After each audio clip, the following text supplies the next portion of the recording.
Good afternoon and welcome to 3 o'clock with SOC. Give me a second while I welcome our Spanish speaking neighbors. Buenas tardes, gracias por estar con nosotros hoy en 3 p.m. con SOC. Si quieren acceso al programa en español, por favor comparten o marquen el número que aparece en la pantalla, que es 425-436-6200. Cuando le contestan la llamada, por favor comparten el clave o el contraseña, que es 627-682. Thank you. And here's a hot mess, y'all. Look at this. I was outside for lunch in the garden. Um, always keeping it real with you all, understanding we're all trying to manage being at home and working.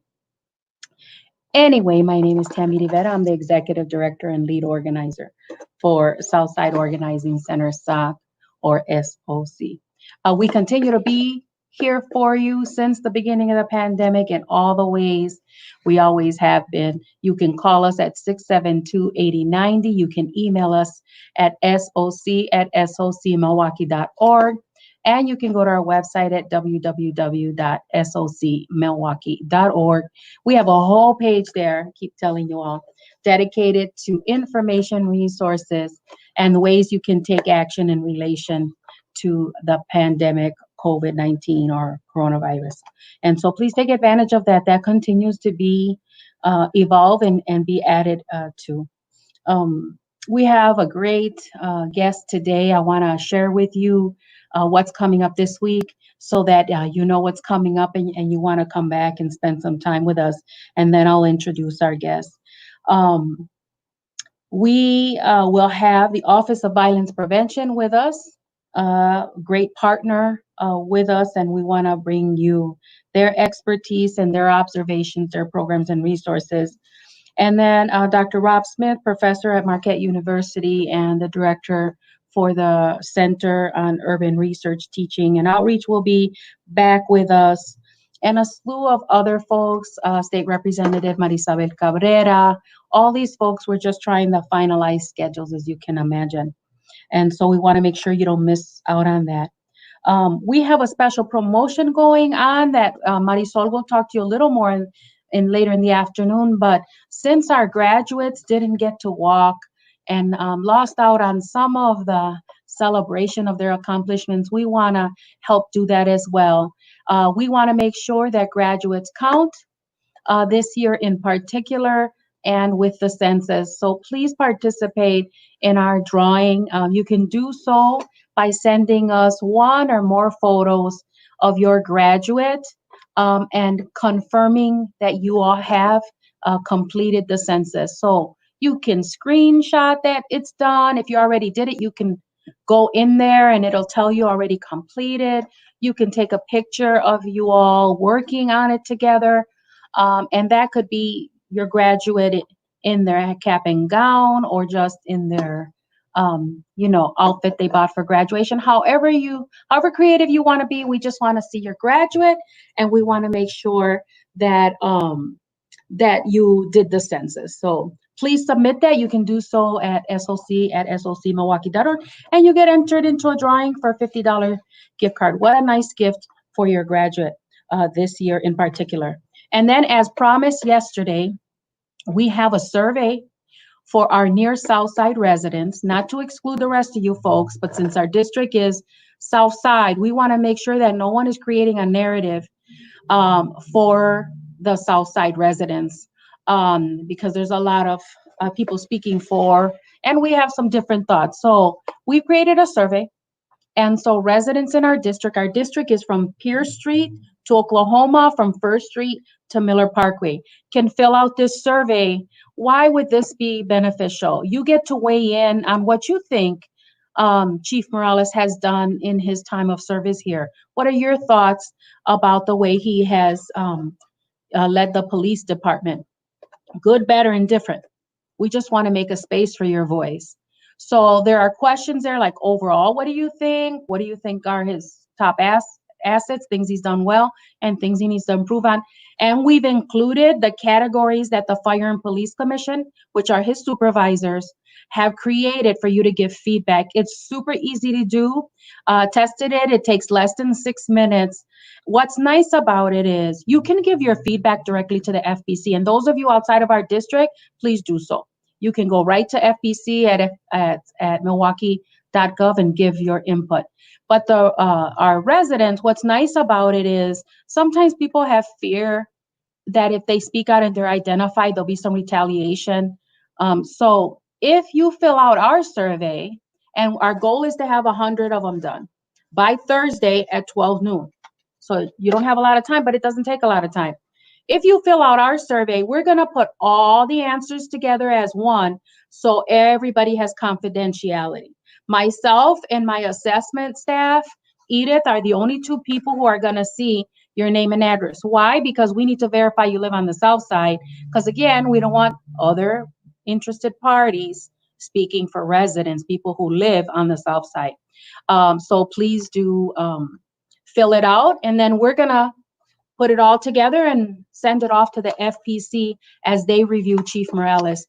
They reappointed him, and this is the time 6 months later when they said they would be reviewing his performance and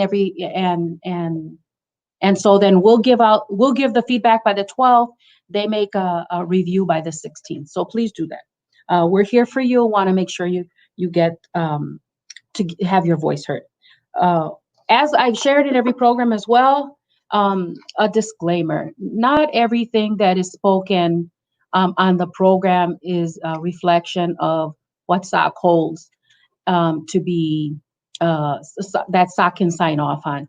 And so we're a certain type of 501c3 nonprofit. There are things we can do and things we can't, things we can say with things we can't. So just want to share that disclaimer. Now, I'm super grateful that our next guest is going to be with us once again. He made a huge sacrifice when he was in Puerto Rico on a family event or tragedy, and made the time for us all the way from the island. And so we so appreciate it. And he's back because we need some perspective on what protests, civil rights protests, have looked like in history, because this is not just a today thing. So I'd like you to help me welcome Dr. Tony Baez to the program, legacy civil rights leader, and he happens to serve us Southsiders as a director on the school board. Dr. Baez, thank you for being with us again. How are you, Tammy? Good. I want to tell you that the gallos from Puerto Rico were a big hit on our program. Last time you were with us, people still talk about how much it meant to them to hear that, but also that you were making that sacrifice. So I want to tell you. I suppose. It's interesting that it wasn't at nighttime and you could have heard the coqui, because the coqui singing is incredible over there in my neighborhood. So thank you for being with us. As you know, all across the nation and locally, folks are not going backwards. They're only insisting on going forward. But what's very much needed is an elder, a legacy, insight, perspective on protests around civil rights, especially for people of color. And so we're so happy you can be on the program and share your insights about that with us. Well, absolutely. I'll be happy to. I think that people need to have a good historical perspective on this, and what the difference between what was done by Latino communities and communities of color in general with civil rights issues before the 70s, and I'm talking way up to about the 20s or 30s, when people started raising issues, Latinos in particularly, to a lot of litigation. They went to court and using the 14th Amendment and the constitutional issues, they raised a lot of concerns. I mean, from Salvatierra in 1933 in San Antonio to the Westminster case in 1946, where Latinos actually caused the court to take in data on the social reality of the people that they were dealing with at that historical moment, where segregation in California was hurting Latino people, and a Puerto Rican mother and a Chicano father who were married went to court and fought back, and they were able to get the appeals court, the federal appeals court in California to vote actually to end segregation in California. And that case was in fact used as a foundation for Brown versus Board of Education in 1954. So the idea that Latinos have been involved in civil rights issues is a fallacy. Okay? In 1954, actually, when they reported Brown versus Board of Education, the first case reported in that same Supreme Court report was a case called Hernandez versus State of Texas, where the Supreme Court ruled on a civil rights argument, and we didn't have the Civil Rights Act of 1965, but we had civil rights. That argument was that Latinos are a distinct ethnic racial group subject to discrimination and racism in this country. So when you have the 1965 passage of the Civil Rights and the protections that come as a function of the Civil Rights Act of 1965, of the Housing Act of 1967, 68, the Bilingual Act of 1968, all of those things were a function of the codification of the idea of civil rights, that under the Constitution, all of us have certain rights.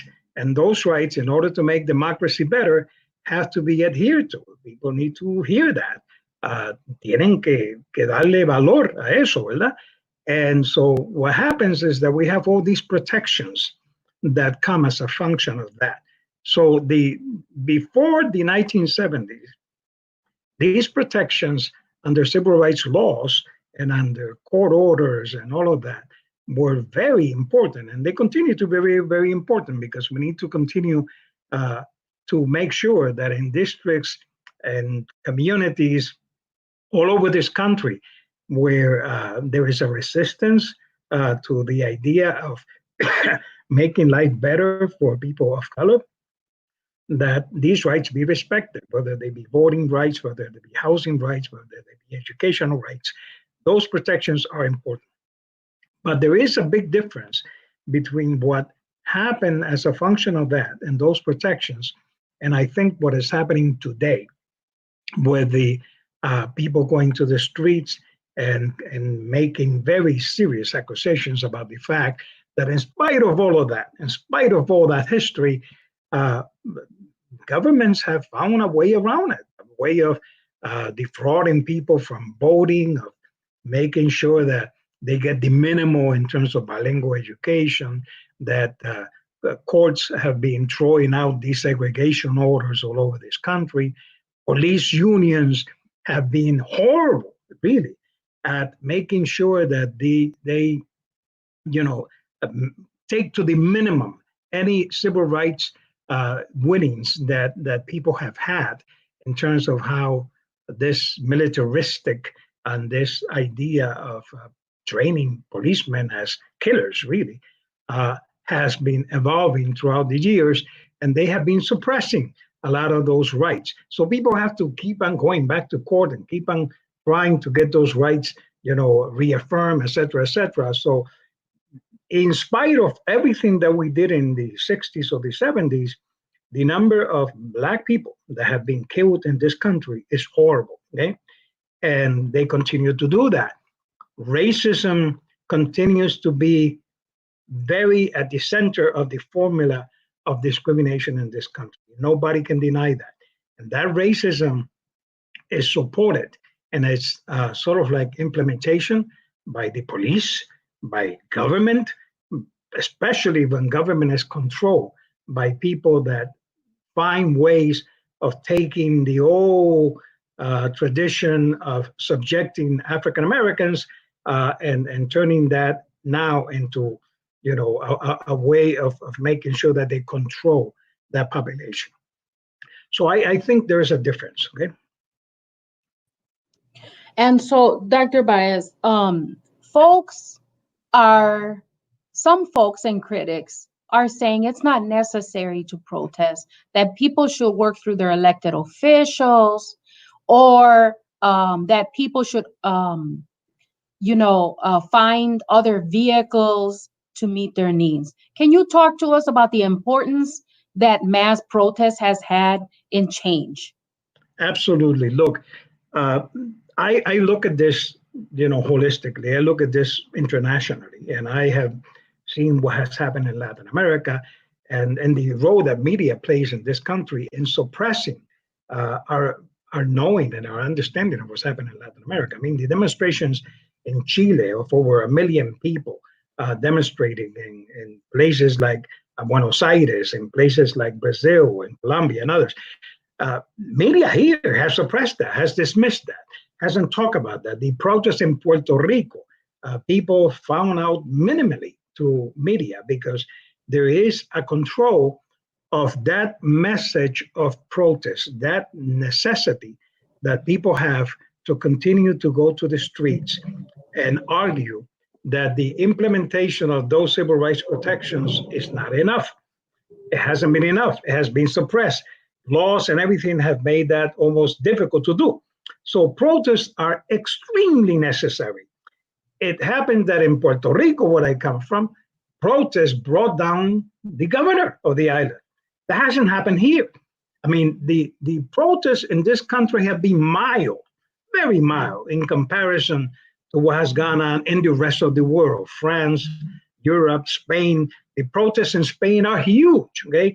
So there is a momentum that corresponds to the idea that the economic issues, something called neoliberalism that I don't have time to expand on right now, but I would love to be in a program just talking about neoliberalism because I have done a lot of reading and analysis of that. But the neoliberalism being an economic, sort of like structure that maintains the people at the top and suppresses the people at the bottom like us, okay? Those protests are bringing to light all that situation, are forcing a situation where governments, where the law has to begin to change. However, I think I want to make a point that is very important here. The protests of today are not like the protests of the past, where they were very single ethnic group distinguishable, like Black protests in the 60s and the 70s, Latino protests, Puerto Rican protests in New York, Puerto Rican protests in the island. I mean, participating in the protests in Puerto Rico is what gave me the formation as a young person. I was like 16 or 17 years old when I was marching and fighting and being slapped around by Puerto Rican police, by the way, Puerto Rican police, okay? I want my friends not to forget that changing their color doesn't mean a damn thing, okay? If they continue to suppress, if they continue to work for the people in power, okay? And that's what police do. So it happens that in spite of the fact that we respect those protections by civil rights law, okay?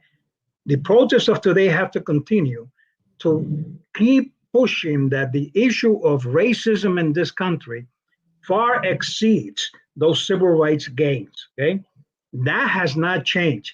You can change policy, you can improve policy, you can reform the justice system, but all the reforms that have happened since the 1930s have been minimal and have been favorable to the people at the time, okay?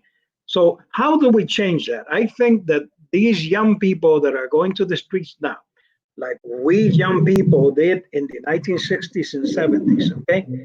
The difference at that historical moment is that we raised the same issues of today, but they were suppressed by our elders. And our elders told us, don't go there. Don't get killed for this. Don't get killed for that. We will negotiate something out. And they did, and they betrayed us, okay?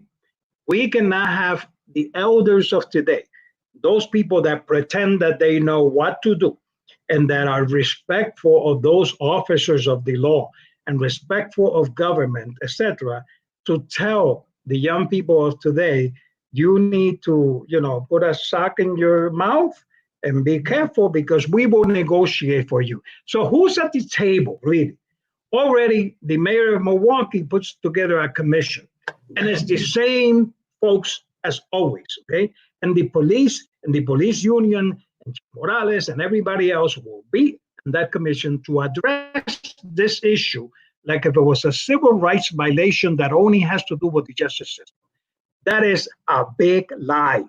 It does not have to do only with the justice system. Okay, so let me give you an example. Latinos are growing in this country. They're huge. Have you heard anything about Latino oppression in the media?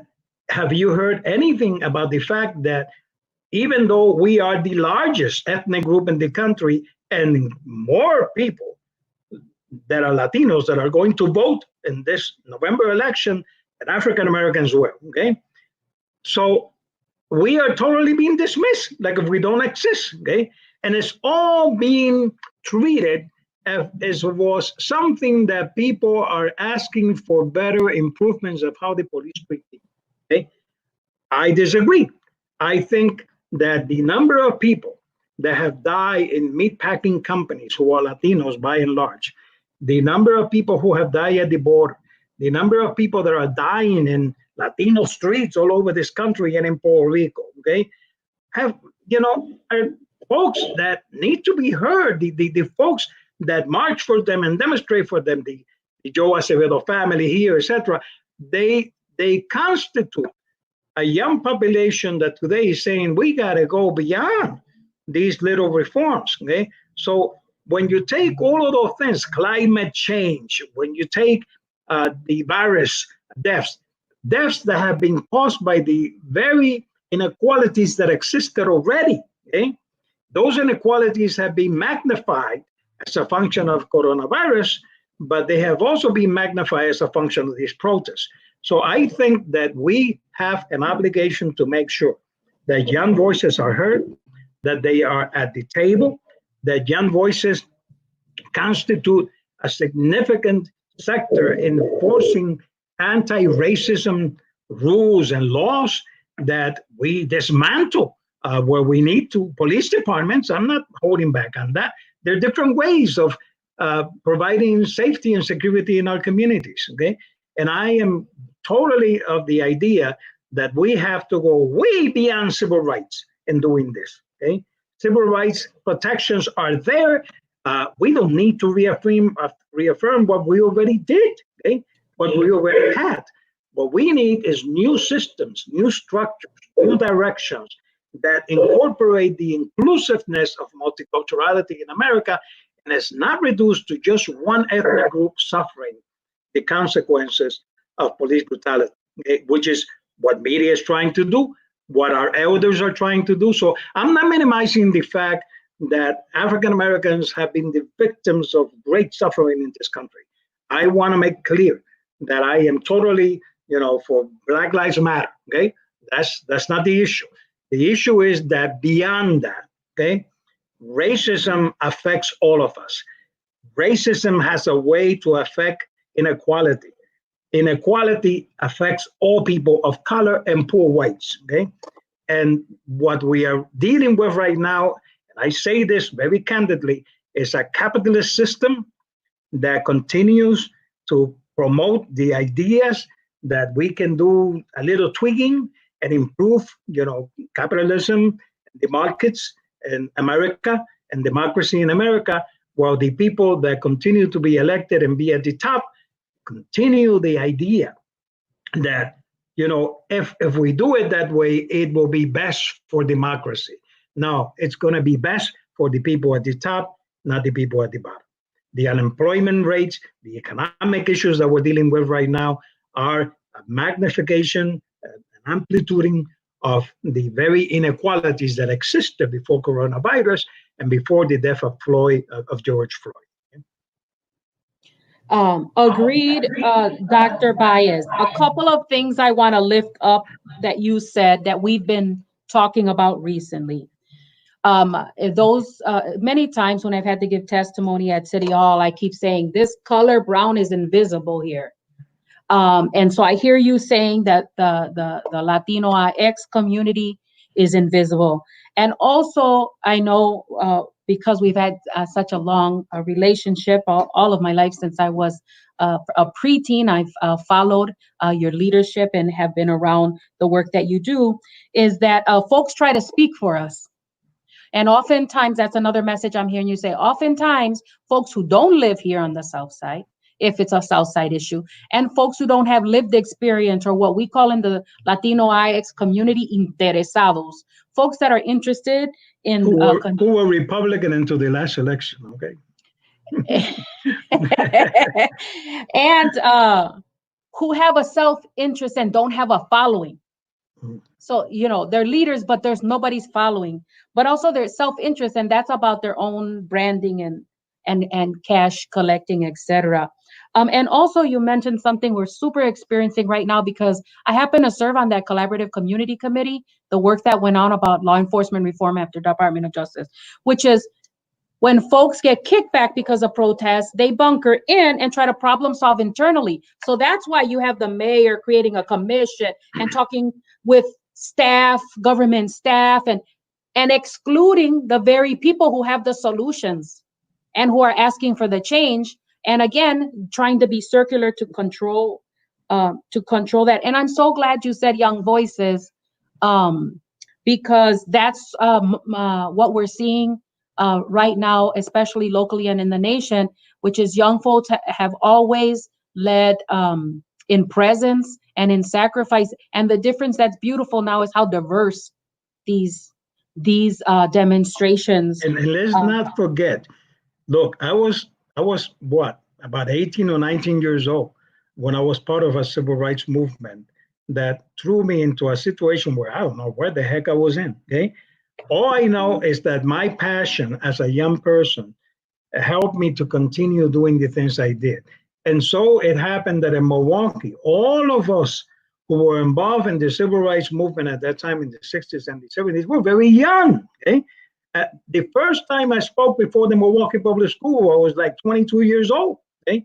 So it's been young people that have caused the kind of trauma, the kind of, revolú, como decimos en Puerto Rico, right? That we didn't have all the answers, but we knew something was wrong. So the demonstrations of today that are ran by young people are basically doing the same thing that we did as young people. Don't think of us as a bunch of old men with white hair. No, some of us, continue to think about those days. That took me to the Young Lords. That took me to discussions with the Black Panther Party and the Brown Berets. We were a national group. I traveled throughout the United States and Latin America as a function of my young voice raising issues. But I forced myself into those situations and caused them to hear me. And I sat at the table of negotiations and fought and everything. Young people today cannot rely on people like me to do the work for them. They need to take it on. They grow as a function of being at the table. But right now, what we have is a bunch of old folks that bring in somebody young like you once in a while and sit at the table, but they dominate the discussion with their platitudes, okay? We do not need platitudes today. We need the young to do what we did in the 60s and the 70s in a different context at a different time, the Vietnam War, the jobs struggles and all that kind of stuff that we did, the issues of bilingual education that today people would not be in bilingual classrooms if it wasn't for young people like myself and others, okay? That has to happen today. But today is, in addition to the civil rights protection, we have to push for an anti-racism, for an inclusiveness of everybody in this battle. Don't ever let it become just about George Floyd, okay? And reforming the police because they kill another African American, okay? If you allow it to become that, it's a stupidity that we cannot afford today. No, it's a sliver. That was my last point that I heard you say, a classic strategy, division, segmenting. So people think it's just a Black issue or just a law enforcement issue, but it isn't. And I agree with you, Dr. Baez. I mean, I've had to tell people my age, and I'm not young. I'm 54. I'll be 55 next year. I'm the generation. I'm the generation after your generation. And there's 2 or 3 generations after me. I have to remind the folks in my peer class, remember when we were zealous and irreverent? We have to allow young folks that same voice, because they have so much more courage and they're not boggled down by the structures and systems and positions they hold. Let's see if we have any questions for you, Dr. Baez. Let's say some hellos. Hola, Diana, Maria, Rocio, Charlie, Maricano, Stacy, Carlos. Do you have any questions for Dr. Baez? Let me capture here. They're writing fast here. Angela wants one whole session, please, dedicated to neoliberalism. I would love to do that, and the implications that it has for Latinos. Okay, and then Elsa Diaz says, hola, doctor. Hola, hola, Elsa. Malaya.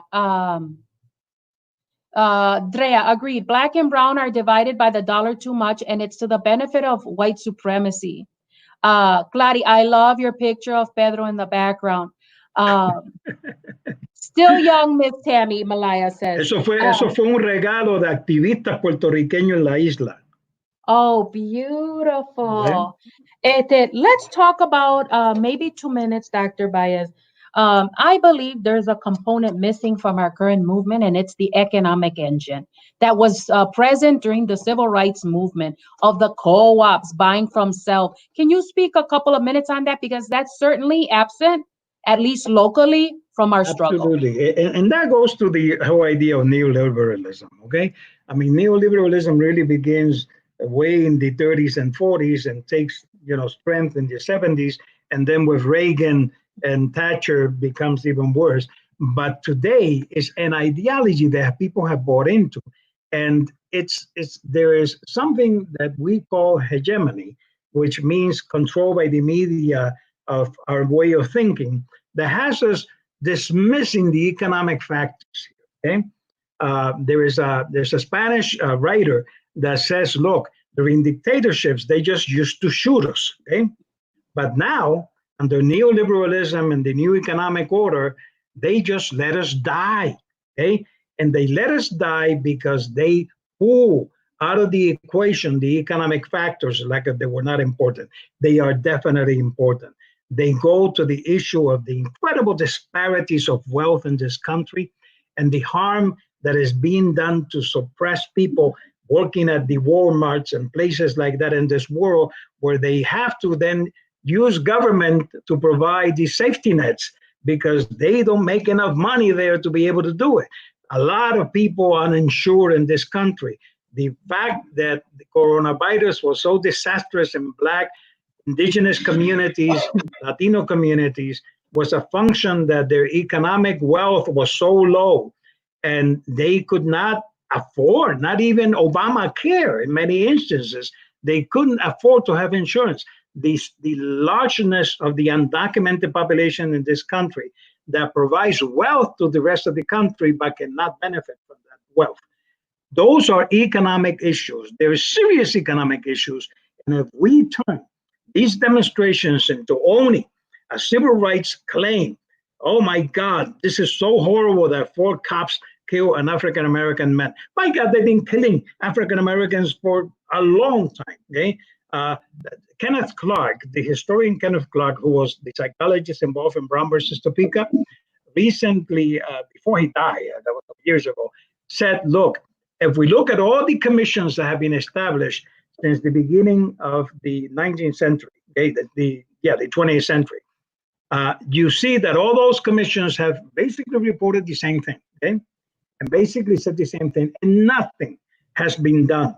As I am dying now, and I do not believe in commissions anymore. If you take the Kerner Commission of 1978, the recommendations of the Kerner Commission that led to the war on poverty and all of that were much stronger than any recommendation that has been made in the last 30 years in this country by any commission, much stronger. But that was suppressed. It was suppressed by government, including Obama, who suppressed it too, and others. So we need to stop that dumb thinking that this is not an economic issue. It is an economic issue.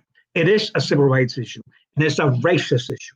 And we need to treat it as such in its totality. It is a climate issue. It's a climate rights issue. Every day they kill people who fight for climate.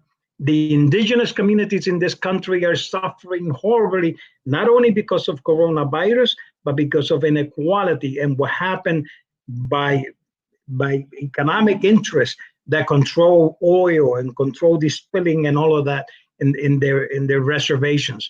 This is serious stuff. Capitalism is running amok. So it's reached a point where it's hurting us. And we cannot treat this again as a civil rights violation only. That would be wrong to do. We have a couple of more hellos, and then we'll take one last question. Hola, Stephanie Samaripa. Hola, Malaya. Dr. Baez, thank you for your words. We love Dr. Baez from Jessica Cavazo. Jessica Rodriguez asks, she's basically asking Dr. Baez in your last couple of seconds here with us, what do you think we should do as a Latino IX community? What are the next steps you would suggest folks to do? You know, I don't have all the answers, and I'm struggling with what to do next, really, like you do, okay? But I think that if we keep perspective on this, and we see this in this holistic manner, okay, we will create committees in our communities that give voice to young people. We need to get those young people that are marching to have what we used to have in the 70s, you know, tertulias, comunidades mutuas, where we talk about the issues and stuff, okay? People don't know that we used to get together and read together, okay? And we read Albert Memmi and Fanon, and we read all these things that young people are not reading today, okay? And they should, okay? So I think that we need a reading campaign among all of us to be able to move that. But I think that we need to create the mechanisms to give voice to people so that when they sit on groups and organizations and they move, they have perspective. They don't allow the people that control those commissions and those groups, the at the table groups, okay, to have their way and limit this just to a social civil rights violation. Agreed. And so you know, Dr. Baez, SOC is doing some work on what's our next step in community development, including economic development. And a core power note there is on the south side, those 3x3 square miles, there are $650,000 aggregate buying power for each of those miles. Can you imagine if the money that we are earning and spending were turned into the community, how powerful that could be? Right now, people are not spending it here. They're going to Southgate, they're getting cars somewhere else, etc. We could turn that in. And so we'll be back on that issue to seek your wisdom. We thank you for your time, and be safe, Dr. Baez. Thank all of you, and thank all of you for having me join you today. Thank you. Bye. Goodbye. Folks, thank you for giving your thoughts. We'll catch up with all the remarks in a second. I want to make sure we took a little time, like I do often with our featured guests, and then we'll get back to some of those thoughts. All right. Thank you, Dr. Baez, again. And with us, I want to make sure we don't lose sight of some of the things we're keeping notes on for the forums each day. So we'd like to invite Marlene Zaran on, our coronavirus coordinator, for some quick updates. Hi, everyone. Okay, so today I'm going to start by just another reminder of the fact that we're currently in phase 3 and that we're currently in yellow of phase 3. So we need to get to green. And in order to do that, we need to remember that we need to continue social distancing, to wear masks in public, and to protect ourselves and the people that we live with. So with phase 3, that means that businesses can open at 50% capacity of occupancy. That's a maximum of 250 people. Childcare centers can open at 50% capacity. Public and private events are allowed at 25% capacity with a maximum of 250 people. Bars and restaurants can open for indoor service at 25% capacity. Indoor dining will be allowed at 25% capacity. Outdoor dining will be allowed with precautions and social distancing Salons and barbershops will continue to operate with the current restrictions at 25% capacity. All of that information was from the Milwaukee Public Health Department. And this morning, I attended a Moving Milwaukee Forward Safely webinar with Claire Evers and Mayor Tom Barrett. And she did give us an update that the next update will be in a week and a half, which means that that's when the data will be reevaluated to see if we are increasing numbers. And she said that we are currently in yellow, and for us to get to phase 4, we need to decrease COVID-19 cases by 5%. On that note, the Moving Milwaukee Forward Safely webinar spoke about the City of Milwaukee Business Restart Grant. So the City of Milwaukee Business Restart Grant program is designed to assist businesses in response to COVID-19 pandemic that has caused an unprecedented challenges and interruptions to businesses nationwide. The goal of the Milwaukee Restart program is to help local businesses that suffered as a result of the pandemic to reopen and adapt to the new normal. So Milwaukee received money from the CARES Act of $100 million from the City of Milwaukee. So they created a program called the Restart Milwaukee that is geared to help restart small businesses, which will help for-profit businesses that have 20 or fewer employees. Restart grants will be available only once per owner, and personal protective equipment gear will be administered, as well as modifications to business space to adapt to the pandemic, and replenishment.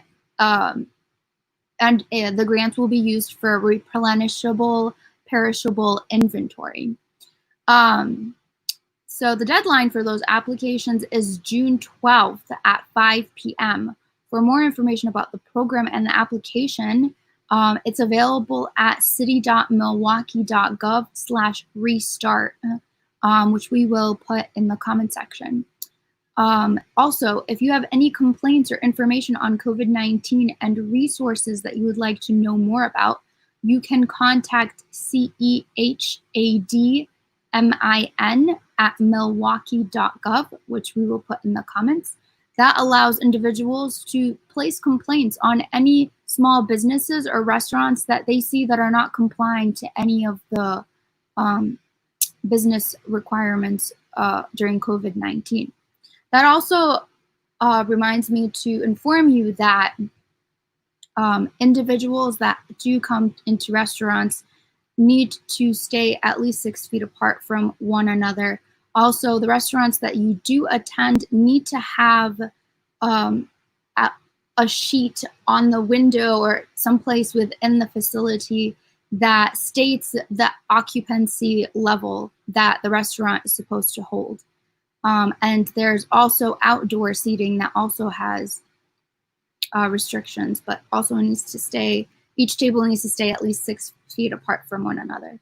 And as our last update, the Bader Philanthropies, in partnership with Shalom Healing, will once again be offering free walk-up and drive-up COVID-19 nasal testing tomorrow, Wednesday, June 10th, from 4 p.m. to 6 p.m. in the Bader parking lot at 3300 North Martin Luther King Jr. Drive.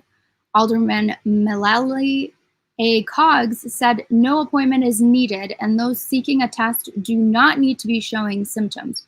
Those wishing to be tested should enter the parking lot via North 5th Street. The tests are again being conducted by Shalom Healing. No one will be turned away while tests are available, but tests are limited. The nasal testing is free, and the blood testing is available upon request for a fee. Proper social distancing and precautions will be in effect to ensure safety. You can visit the www.bader.org for more information. And we have that information also posted in the comment section right here. And as well as any links or resources to anything I spoke about today. Thank you, Marlene. Appreciate your update. We're going to move on to the next segment in our program. We cannot forget about the census, folks. It impacts us for the next 10 years in representation in the government and in funds. So let's bring on that reminder for us. Submit a census-related graduation photo to enter to win a $50 gift card and to be featured in our Class of 2020 slideshow this Friday, June 12th. Be as creative as you'd like and make sure it's related to the census in some way. Submit your 2020 census graduation photos to us here on Facebook Messenger or to soc@socmilwaukee.org, SOC@socmilwaukee.org. Get those photos in by tomorrow, Wednesday, June 10th. Thank you and congratulations to all of our neighborhood graduates. Don't forget to lift up all of our graduates who got slighted this year. They didn't get enough attention, and we want to make sure that they do. I want to remind you all, you want to tune back in with us every day, 3 o'clock with SOC, Monday through Friday. Again, the Office of Violence Prevention, Dr. Rob, Marquette University law professor and director of the Center for Urban Research, Teaching and Outreach, State Representative Marisabel Cabrera will be back. And we have many, many, many more folks that we're lining up to give you a direct information. And so I also want to remind you, we have a lot of things happening. That's because there are a lot of needs and a lot of opportunities. So A, the graduate, not in any order, just in order of my memory. A, participate in the graduate promotion. B, please see any of our social media posts, Facebook, Instagram, LinkedIn, and we sent out an e-blast so that you all could participate in the review of Police Chief Morales by his supervisors, the Fire and Police Commission. His 6-month review is here. He was appointed. The time has come to review his performance, and we want to make sure that your voice is heard and that you're protected. So if you fill out our survey, I'll ask our staff to put it in the comments again, the link. You can share your thoughts without the worry of being singled out or any retaliation about what you want to share, good, bad, or indifferent. And so fill out that survey. It needs to be done by 12 noon Thursday, so that we have time to compile all your answers into one and send it to the FPC without identifying who you are to them. Now, we need to verify that they're Southsiders, so that's the district we serve, and also people are trying to put out narratives about what the Southside feels or doesn't feel. The people need to speak for themselves. And so we want to ensure that the voice we're carrying forward is theirs. And so you're going to be asked for your name and your address so we can verify. You'll do the survey. It takes 5-6 minutes. We'll add it all up, send it as a whole, and your identity will be secure. Only myself and my assessment staff will be doing the verifications of who's on the South Side. The rest of you folks still have the opportunity to give the FPC your direct feedback. There were other efforts in the community to gather information as well, but you can do so at fpc@milwaukee.gov.